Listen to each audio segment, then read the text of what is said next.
Hi everyone, from me, Brent Graham, 9 o'clock on a Thursday night. It's time for the Handicap Rugby Chat that matters, and it certainly does matter because I've got to bet my way out of a little bit of a punting hole this weekend. The last couple of weekends haven't gone terribly well for me. Apologies to those of you who joined me on Griquas as the best bet last week. The -3.5 getting absolutely rolled against the Pumas. But without further ado, let's introduce the guest. I'm going to pop down to the bottom of the screen first. He's a man who's going to be in South Africa in the not too distant future.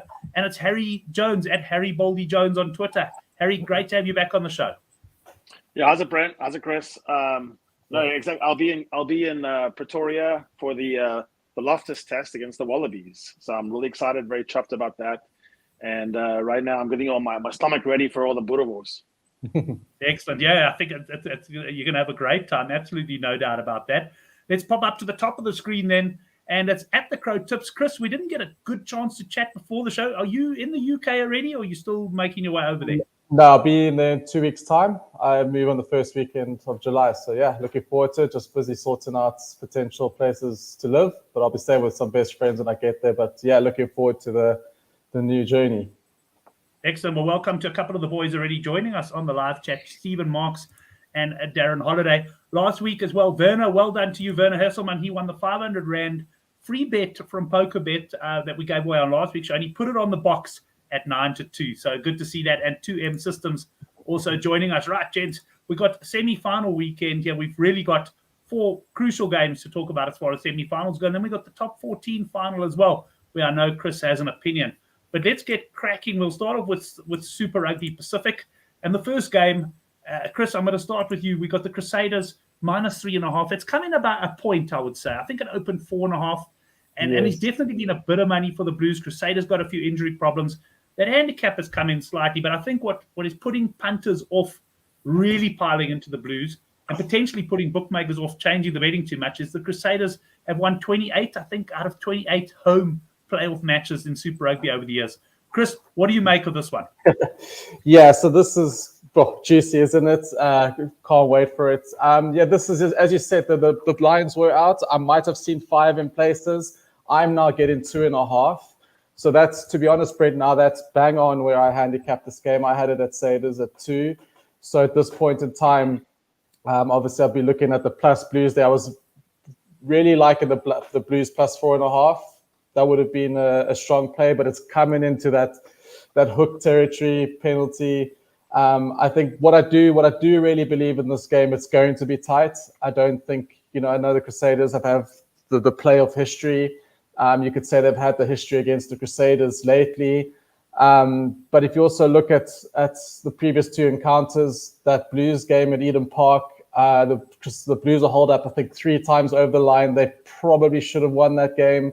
If you probably looked at the team sheets in the previous encounter in Christchurch, that low scoring affair, very strange teams. You had Plummer in the centres there, different pack for the Blues. So I'm actually quite happy to kind of almost dismiss those games. I think when you now look at these matches head-to-head tomorrow, I think they're very evenly matched teams. I think, yes, Crusaders. I was talking to a few training there on Monday earlier. It's like I think I've only ever bet against Crusaders twice over the last 2 years at home, never mind if it's a playoff or not. So to go against the Crusaders at home is always something that's difficult for me. But I'm just having a look here, and I think, with the injuries that the Crusaders have, and where the Blues have the potential they do have the team and the guns to beat this Crusaders side. So I'm looking at this as probably one of their best opportunities to take on the Crusaders and beat the Crusaders. I don't think they're going to have much of a better chance. Yeah, there's motivation there, Robinson's last game for sure. But I'll tell you now, if Havili and Whitelock were in the starting lineup, I would not be going against them. But because they're not, I think this gives Blues a really good chance. I quite like Dalton Papali'iti's reaction end of the last game when they asked about this game. It looked like he was ready to kill any Crusader in sight. So I think the motivation's there. So going on with the better. So what I'm saying is, for me, the value I think is a little bit gone. I think the points was also at 52, Brent, but it came down to 48, which is getting too low for my likings, as you know. It feels like that will always be a runner. I think at 52, you're definitely taking under 52. I think it's going to be a tight game. Teams are going to get closer to around 20, but much more than that. So for me, I know not everyone gets this bet, but if you can get over 3.5, my lean and my favor is on the Blues. Otherwise, any team within 7 is also the bet, because you can't write off the Crusaders here. You can't. What I do believe is going to be probably 40, 45 points, and there's going to be last play of the game. It's going to go down as the last play of the game, and it could be a penalty. And I think that within 7, both sides is a great shot. If you've missed the +4, if you can't get 4.5, I'm going to put a bet out later in the evening. I like the Blues. The Blues higher plus in the multi possibly is also the right way to go. But yeah, that's my thoughts on this game at the moment, Brent. I think one with both, either within 7 if you can get it, is the shot. I know not everyone can do that, but yeah, I think and if you're going to take the points, I'd still go under 48, but that's a very weak shot. Yeah, for me the points line has moved 52.5. I'm on unders every day of the week in a semi-final between these sides. But at 47.5, I'm not going to get involved there. Just to welcome a couple of the other boys to the live chat. Alex also joining us. He says very tight this one, leading Blues 1-12. Darren's on the Blues. Stephen Marks, though, is on the Crusaders. So, Harry, I'm going to bring you in there. And I'm going to bring you in by just mentioning a price on one of Chris's bets that he mentioned, either team by 7 or less. I did look that up earlier. And at Sunbet here in South Africa, you can get 27-20, like 1.35 to 1. And my instinct is that as well, this one's going to go down to the wire. I'm almost sure of it. Yeah, I think the score is probably likely to be something like 28-24, 26-23. So I don't like the points. It's too risky. I actually like the Blues in this match. If it was, I think it's a toss-up. It's a toss-up match because even though you would normally say Crusaders at home, 28-28, easy, they have been a little bit off this season. They've been grinding. They had a misleading victory in the quarterfinals against a team that was already done. So they may be a little undercooked. But you look at their meters per carry, it's 6.6, whereas the Blues are 7.2. You look at the tackle attempts; they had a lot of misses this year. There's been very little in the way of what I'll call finals type scores. They depended a lot on things happening, where someone else makes a mistake. The Blues are, in contrast, to be a very consistent team on scoring tries, busting tackles. They have some really difficult to put down guys like Talea and Sotutu, Clark. They've got a lot of offloads. I think you're going to have a different feel in this match where it's just straight up even Stevens. And whoever, it's almost like the Brumbies last week, whoever has the final offensive attacking sweep, might take it. So I'm very nervous about this 3.5 point line. I think it's likely to be somewhere between 2 and 5, but I really don't feel like Crusaders are going to do the normal Crusader thing. I think this Crusader team is a little bit creaky. I think Scott Robertson has his one of his eyes on the All Blacks, and I mean it's only a matter of a couple of months before he's looking at that team that he's taken over. So I think maybe you're looking at the Crusaders not like the Crusaders of old. I literally would say I would take the Blues in a toss-up. So that's where I'm going with this one. Harry, you and I are very much aligned here. I looked at this game, and the more I think about it, the more I think it's almost a choice game, this. And for me, if you can get the Blues at about 1.5 to 1, 15 to 10, that's potentially the way to go. So that's where I'm heading. Chris, anything else from you on this one? Yeah. I think if you are Blues punters, I've seen somewhere around as well. Blues 1 to 10, 1 to 12 is like 3 to 1, 2.5 to 1 in places. That if you're going to be back in the Blues, because they're not going to be winning by more than 12, you take that market. If you're a Blues punter, I wouldn't even faff on the handicap. I thought of that as well. I'm not. I just said there's nothing worse than fancying the Blues, and I agree. If you think it's going to be a close game and you're leaning Blues, then the 1 to 12. But there's nothing worse than when you're quite bullish on the Blues. You take them by 1 to 12 and they win by 14, and you lose your bet. But I hear what you're saying. I mean, there's definitely some value there. So for me though, if I'm just leaning Blues 1 to 12, if I fancy them strongly, which I'm starting to fancy them quite strongly, I'm probably just going to back them on the board here and hope they win the game. But yeah, certainly plenty to look forward to. I must say, I can't wait for the match. But let's go on to the next game, and I'm going to kick off with Harry on this one. Harry, we got the Chiefs minus 11.5, open minus 9.5. So definitely been a bit of money for the Chiefs. And they play against the Brumbies, of course. I handicapped this game 13.5, so not that surprised to see the line moving. And here we got a points line of 55.5. What are your views on this game? Yeah, I think the season ends this week for the Brumbies. Even though they score a lot of tries, they got a lot of the tries against weak Australian teams. What I worry the most is the Brumbies depend on Tom Wright as a top carrier. That's 167 carries for the whole season. He's actually a workhorse on carries, but they're relying on Toole and Wright and these guys from the back. I don't think the Chiefs will allow that to happen. The Chiefs are a kicking team with a strong scrum. They don't miss very many tackles. They're the best tackling team in Super Rugby. They force a lot of penalties and they go for poles a lot. I think they're a classic. They built themselves into a classic finals team, a playoff team. And I think there's guys like Sean Stevenson that are playing out of their skull this year. So I think the Brumbies are going to run into kind of a juggernaut. They've only lost one match, the Chiefs, and I think they can see their destiny here. I think the Brumbies, a week ago, had to have a giant, huge-handed save of a try. I think they're living on kind of a prayer there. I don't think it's going to happen against the Chiefs. Also, the Hamilton's kind of a crappy place to go play a rugby match. I think it's one of those places where the home advantage is very strong. When they're up, they're really up. The cowbells will be going crazy, and it's just kind of a brutal place to go play.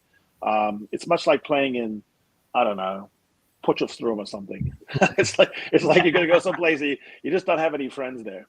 That's a one-way traffic. Yeah, the Brumbies are just going to have tick off the match and say that was a pretty good season, but we'll get them next year.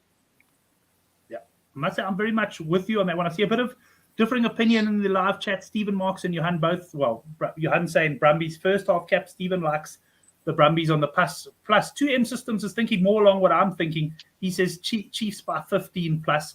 And I'm kind of with you there, Harry. I think this could be the end of it for the Brumbies. The Chiefs were a bit off color last week, but I almost feel like they got their bad game out the way and they still managed to win. And they played against, let's call the Reds a bit of a bogey team for them. That get. Yeah.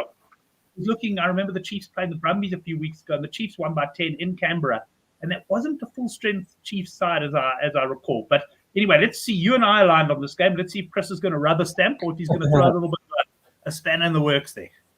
No, I'm absolutely going to rubber stamp. I was quite heavy on the Canes last week, so I'm a little bit bitter of that hand of God. That ball definitely touched some grass. I'll leave it there. So Listen, just before you continue, I must tell you that I had a 10-1 accumulate and I had a proper go at it, and it ended on under 58.5 points in that game. And I still said, should I hedge or not? And I said, you know what? I'm going to wait for the game. Hopefully, I get a slow start and I'll get an opportunity. And my word, my bet was never in the running. So whatever you're going to complain about in that game, I felt worse, I promise you. Lucky I was on overs in that game anyway, so I didn't lose much. But it was just an ego bet there. I punted the Canes, so I wanted them to take it home. So after that, saying that, my initial inkling was that was the Brumbies game in season right there. I immediately thought they get that to come down, like what you guys have been saying. I mirror it all.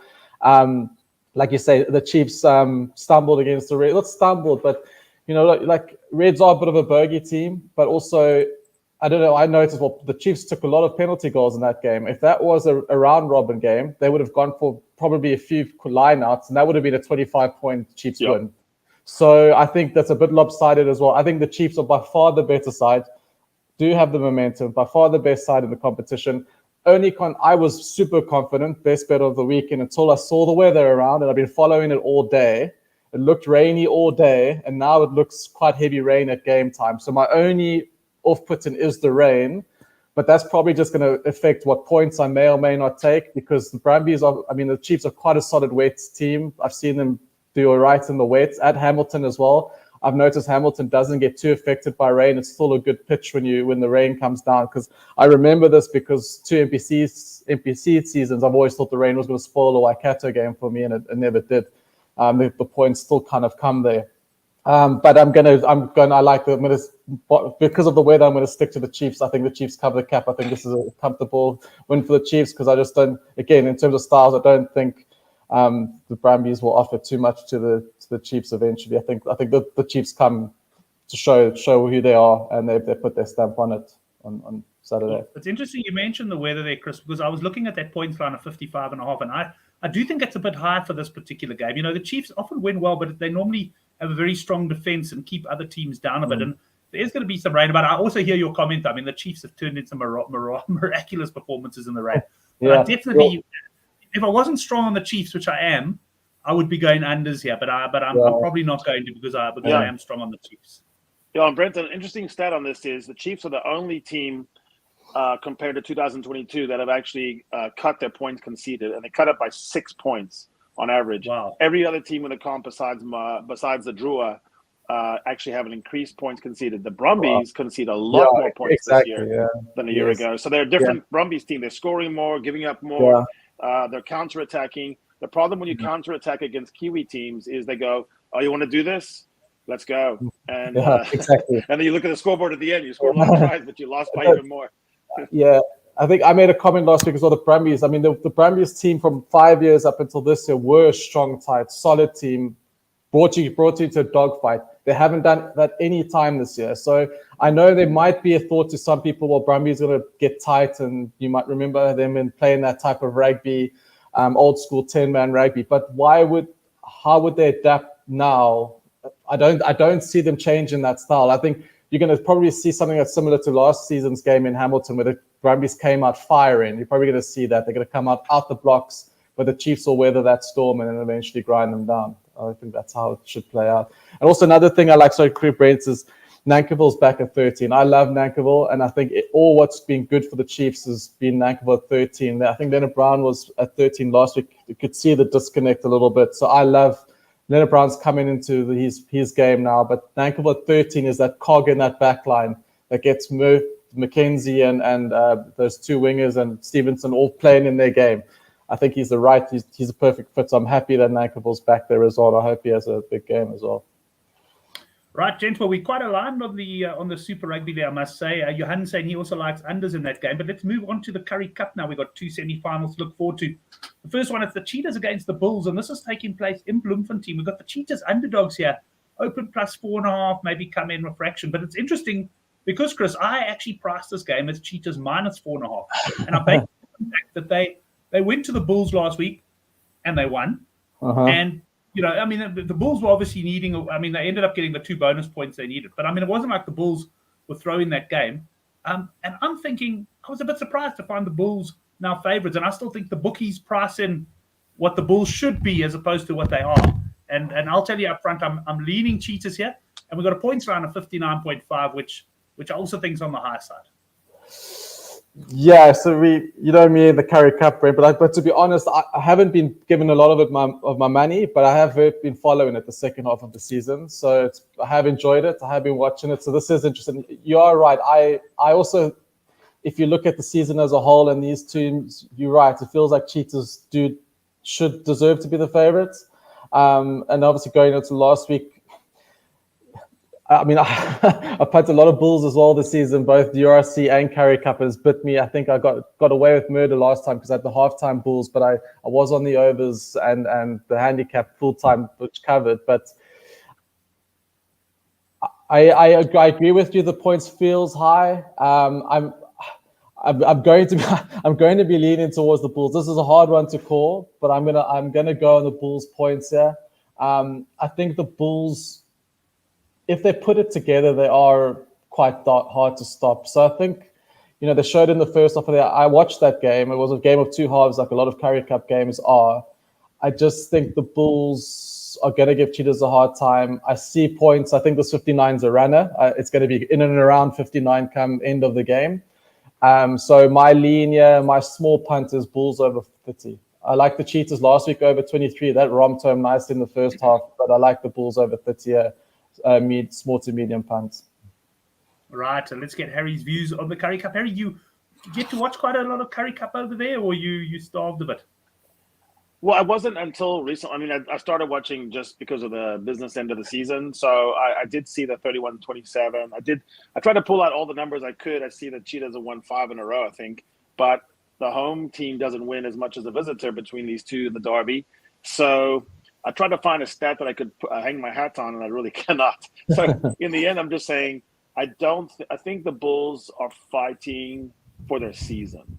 And I think I think when coaches have a story, they can tell their team that's a good team. It has quality. And then you have the low card rescinded. You have some things like destiny. I think maybe you get depth and squad depth, and you have bench and you have quality. I think that I'm going to go Bulls on this one. The total point seems a little bit strange to me. You would think there'd be a little bit more nerves that kick in. So I'd go under on the points. But I think the Bulls would take this. And in the end, I think they'll take it relatively easily, maybe by 7. Right. Okay. So Bulls, both the panelists, they're calling the Bulls. I'm still leaning Cheetahs, but I'm actually thinking unders could be my play. I just think we are going to have a game, and I'm going to look at the tries line as well, because I think the 3-pointers might be taken in this game as opposed to a round robin game, which means we might get a bit of value on the tries. But Brent, I was also having a look. I know, and I agree, because the Chiefs go for polls last week shocked me a little bit, but the two semis, just out of interest sake, the two semis last in the Currie Cup both were overs, quite well overs. If I can remember, the Greek was, the Pumas and the Cheetahs were over 67, and the Bulls and the Greek was also around 60. So I'm not too concerned that it is a semi. I think the conditions are good in both of venues this weekend. Sunny, good rugby conditions. So I won't be probably finding anything too much on overs. But I hear your sentiments, because this game does.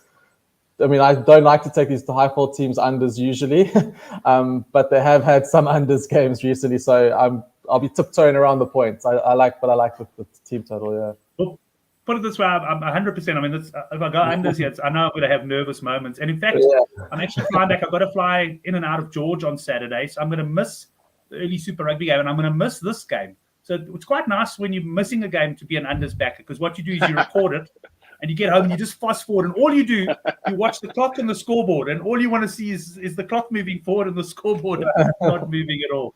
So we'll see what happens there. Right, let's move on to the next game, gents, and we'll start off with Harry on this one. Harry, we got the Sharks, who were very much the informed Currie Cup side until last week when they got thumped 44-5 by Western Province. I missed that game, but I was quite surprised. I believe that the Sharks made quite a few changes, because I would have thought they would try and secure a top spot on the log. But they now play the Pumas, who ruined my best bet last week when they beat the Griquas. And we got a points line here in Durban at 54.5. Yeah, I think I'm okay with the Sharks in this one. I think they can cover this. You look at the time; they've had 7 straight wins in the season at one point. They've got a good 6-2 bench. I'm looking at that bench, and I'm liking it a lot. Wasadi, Nchunu, we have Noche.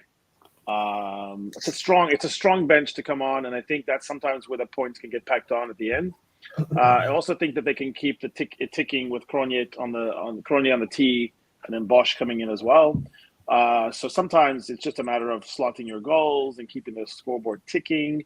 I think this is one in which you look at the Pumas, and they've only won 1 of 5, the most recent. So, and the points difference also is kind of stark. Like, Sharks are really a better team, even with that crazy Western Province loss. So, no, I think this should go exactly to form. I think that line is probably about right, but I still think Sharks will do a little bit better, because I think at the tail end of the match, the points will be on offer for the bench. Yeah, I'm with you there, Harry, 100%. Leading Sharks on this game. Pumas, to me, just slipped off towards the end of the season. Yes, a good win last season, but if you look at their games against the Sharks have had the edge. And if anything, I think the Sharks are fielding a stronger side. Now, Chris, what have you got for us in this one? Yeah, exactly that. I've also leaned into Sharks. Happy to take the Sharks home form. Yeah, like you guys said, like Pumas they have dropped off a bit. Yeah, they won last week, but the Griquas haven't been overly impressive either, even though we might think that was a shock result. And yeah, the Sharks have the number. I mean, I was also just looking, this particular fixture is quite interesting, though, because at the last fixtures between these games, I don't think the Sharks have actually covered this cap many times, and it's often a low-scoring game between these two. So if you want to look at the stats, you're looking at like a Sharks 4-point win, maybe 24-20. But I'm going to go with all my instinct and my gut, and I think it's good weather there in Durban. Morris on the Vestes on the whistle. I think 54.5 is a gift, is an absolute gift for points. I think it's going to go overs. I know it's back in trends, but I think there's enough quality out there. I think the Pumas are going to go for it. I think the 54 is too low. I think it's 3 points too short. I like over 54. I like Sharks minus, and I like over 54 because I think the Pumas will get their points here. I think they'll get 21, 22 points here. So I think this 54 is a nice runner, and I like it. Anything else from you, Harry, on the Currie Cup before we give Chris a bash at the top 14? Yeah, no, that's it. I'm ready. Excellent. Right, Chris, we've got the top 14 final taking place this weekend. I will ask Harry if he's got an opinion as well at the end, but all I can say is I don't follow the top 14. So all I can say is based on what I saw in European competition, this is an absolutely mouth-watering final. You got Toulouse, minus half a point. Chris, you can let me know, are they at home or is this a neutral venue?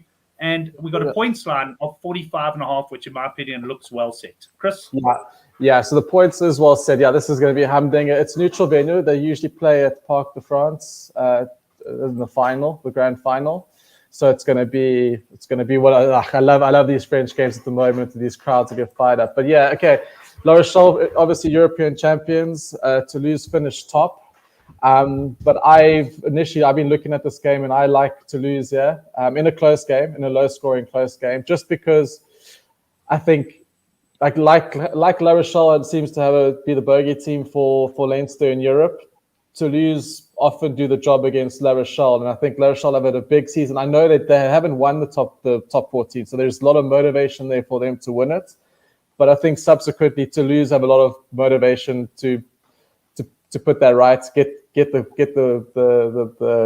trophy themselves. So I'm liking that Toulouse are up for it to get kind of like a revenge factor. Like, you're fine, you can be kings of Europe, but we're still going to be kings of France. They have the better record, so it's a 1 point. The Caps, it's a pick'em game, but I think if anyone fancies a little wager on this, Toulouse 1 to 12, maybe half a unit on there for some fun if you want to get stuck in on Saturday night. Or even either side 1 to 7 if it's available. That looks a good one. Yeah, I really wish SuperSport would cover the top 14 because they don't. The reason I say I don't follow the top 14, the only reason actually is because I don't get to watch it. I mean, you can obviously try and stream it and that, but there's no doubt about it. It's a great league. We used to have it on, and unfortunately we don't anymore, which is why I think South African interest has dropped off a bit. But I might well make an attempt to stream this game and watch it because it should be an absolute cracker. Harry, any views on this top 14 clash? Yeah, so if you want to watch a really, really great rugby match, this is the one to see this weekend because these two teams are probably the top 3 or 4 in the whole world for club teams. What's interesting about it is Toulouse is not really having that much trouble with other teams in the top 14. They have a very good point differential. But against this team, La Rochelle, which is excellently coached by one of the top coaches in the world, obviously, who's going to be somewhere coaching test rugby next year, I would think. The average score, if you total up the last 5 meetings, 22-21. 2020, it's a 1 point. It's a 1 point rivalry between these two cats, and it's in a neutral venue, as you said, in Paris. 9 p.m. start, which is really 9:15, which really means you're playing into midnight. It's a disco in Paris. It's going to be a wonderful match. Yeah. I'd probably say Toulouse has more weapons to handle, but I don't know. I would go under the points. On the points, I would say it's going to be a 20-20, 21-21. It'd be like 22-21, like it always is. I said 18-16. So maybe another penalty, but easily 5-6 penalties to start the game. Maybe La Rochelle probably score, but 1 try. That's exactly what we just said. That's two cards, and 2 tries. Correct. I think one of my biggest spread betting wins ever was I think it was a French top 14 final, or it could have been one of the European finals with 2 French teams in. I can't remember exactly, but there's a spread called kicking meters, and what it is the total kicking meters in the game basically. So if a guy kicks a conversion from 30 meters, it's on 30, and then it goes up and up. And it was a game that Johan Coersen played in for Racing, and I'll never forget this game because I went high on kicking meters, and it was like something like an 18 all or something, but the kicks were being blasted from behind the halfway line. And I mean, I had never won. It wasn't my biggest spread bet ever, but once you started adding up all the units, it was my biggest win. I think we're going to have plenty of three-pointers taken. Harry, before we move on to the best bets, a question from Alex. He's saying, Harry, who wins the Major League Rugby Championship, San Diego or Free Jacks? San Diego. They should take this one pretty easily, actually. Go San Diego. Alex, is that in alignment with your thoughts? I know you can check Alex out on Twitter there. He at UK Rugby Bets, if I'm not mistaken, and they do the Major Rugby League. It's a really strong team, actually. San Diego's got a strong team. They would actually be competitive in some other leagues. Right. Excellent. Best bets. We're going to go to the best bets now. Just a reminder, you can subscribe to our newsletter. That's in the description box down below. I was in pretty good form newsletter-wise going into last week, but always after a loss, you have to pick yourself up, and I'll have to find a nice winner for tomorrow. Right, Chris, let's start with you. Best bets of the weekend from what we've discussed. Yeah, I'm going to be a little bit different here, but yeah, I really, if you can get it, I really like the 7 or less for the Crusaders versus the Blues. I really do like that bet. I'm going to give a double. I really like this double. I really like Blues plus 9.5 and under 61 in the Chiefs Brumbies game. That's close to even money. I think that's for semi-final double. Put that at 3-4 unit punt, and I like the over 54 in the Sharks game. Those are my 3 strongest punts. Well, if you were a spread punter, I asked my son for a glass of water on WhatsApp about 15 minutes ago, and he said he was bringing it because I got a bit of a cough tonight. And if you'd gone overs on minutes there, you would have done well because he hasn't brought it yet. Harry, what are your best bets there on the weekend? You're going to find a way to bet on the Blues. I'm not too sure exactly how the bet shapes. I think you had some good thoughts about how to do that. But I think basically it's just Blues to win by a little tiny bit. but it's skin of the underpants. And then I think Sharks are going to be the big one in the Currie Cup. I wouldn't really get too invested in the Bulls Cheetahs, even though I think the Bulls will take it. I'd stay away from that. And then I definitely would go to lose. But maybe the better bet in that one, maybe my best bet of the whole weekend would be under on the score, on the total score. Right, unders on that one. Well, I also want to add the Chiefs. Sorry, I like the Chiefs to cover the cap as well. I'll add that as a fourth one. Anyone wants to play the caps? Well, my waters are up. I just want to see if you guys can make out the logo on there. Maybe that's an omen for the World Cup. There's Springbok standing proud on the water. Right, that brings us to the end of the show. A big thanks to all the boys on the live chat. As always, great having your contributions. And then to tonight's guest, Chris, good having you on, mate. I can see lots of bets coming from you this weekend. I'm not sure you and I are always going to be aligned on the points, but let's hope the handicaps are right for us. There's definitely one last weekend of the doubles and trebles going to be firing away on Twitter this weekend while I've got the opportunity for the World Cup. Excellent. And let me tell you, as a punter, if you are opposing me, don't be too worried, given my form over the last few weeks. The only thing I can say over the last few weeks, I haven't lost nearly as much money as I would have in my youth. I stopped chasing, which was pretty good. But Harry, yourself as well, great chatting to you, man. What else you got planned for the weekend? I'm in a big tennis tournament this weekend, so I'm getting ready for that. But good luck, boys. Hope you make lots of money. Excellent. Thanks, guys. Thanks very much. Thanks, everyone. We'll see you next week for the big finals weekend. Until then, have a good punting weekend.